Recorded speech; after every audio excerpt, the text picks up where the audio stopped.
that, I just want to share a little bit about how we guided our children to become entrepreneurs. So when our children were younger, of course, when they were very little for Christmas, they always got the toys and games and things like that.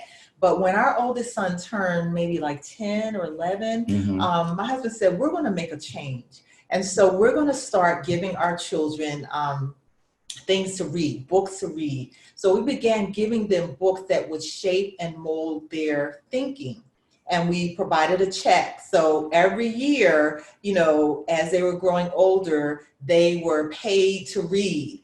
And then we began doing things like, when you read something, not just at Christmas, but anytime, when you read something that is a positive mental attitude book or a book about business, we're going to pay you if you do a little report on it.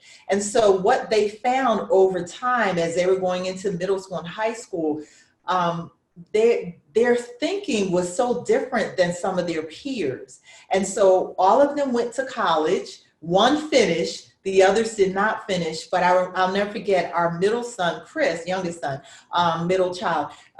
He was at Howard University, and he said, Mom and Dad, I'm learning more outside of school than I am in school. And honestly, with the things that I'm doing in my business, I'm making more money than some of my professors. I'm not going back. And at first we were like, wait a minute, hold up, you're almost done. But we accepted that because that's what we poured into our children. So I want to share with people who do have children, whether you're married or, you're single parent, or you might be helping people's children, godparents or whatever, that it's important to help shape and mold this generation.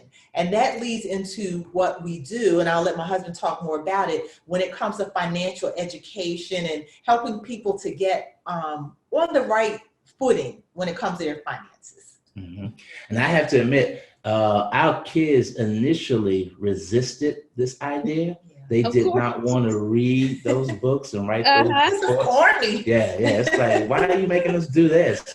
But after time went on, and as they got older, they came back to us later and said, you know what, Mom and Dad, thank you so much for exposing us to those kinds of books, those kinds of concepts and ideas.